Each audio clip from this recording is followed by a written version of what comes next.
নমস্কার বন্ধুরা, কেমন আছেন সবাই? আশা করছি ভালো আছেন। আমিও ভালো আছি। আজ আপনাদের সঙ্গে শেয়ার করতে চলেছি একদম নতুন একটা ইউনিক রেসিপি। এটা থাকলে গরম ভাতের সঙ্গে এক থালা ভাত এমনিই খাওয়া হয়ে যাবে। খুবই সুন্দর আর খুবই টেস্টি খেতে, তাই আপনাদের সঙ্গে শেয়ার করছি।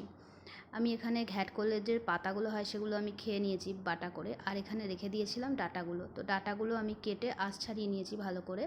তারপর আমি এটাকে গরম জলে নুন দিয়ে ভাপিয়ে নিয়েছি। ভাপিয়ে এখানে ঠান্ডা হতে দিয়েছি। ঠান্ডা করার পর এদিকে আমি কড়াইতে তেল নিয়ে নিয়েছি, সর্ষের তেল নিয়েছি, আপনারা চাইলে সাদা তেলেও করতে পারেন।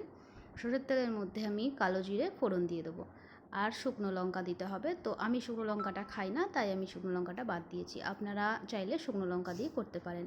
আর এখানে একটা পেস্ট তৈরি করে নিচ্ছি, সেটা হচ্ছে সর্ষে আর কাঁচা লঙ্কার। আর কিছুই দেবো না। আর তেলের মধ্যে একটু হলুদ দিয়ে দিলাম এবার। হলুদ দিলে তেলটা ছিটকাবে কম গায়ে, যখনই যে জিনিসটা আমি দেবো কড়ার মধ্যে তখন ছিটকায় কম। তো তারপর আমি ডাঁটাগুলো ভালো করে ভাজা ভাজা করে নেব। এমনিতেই 50% সেদ্ধ হয়েই আছে, দেখে বুঝতে পারছেন।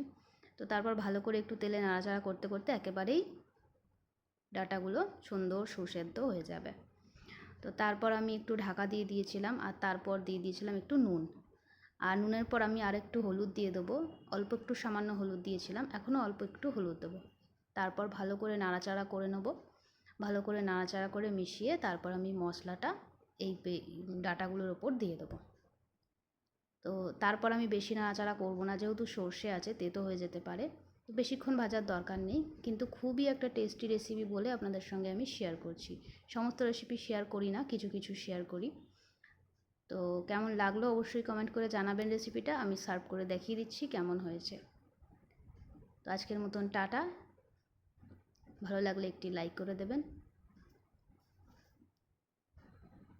কেমন লাগছে অবশ্যই আমাকে কমেন্ট করে জানাবেন।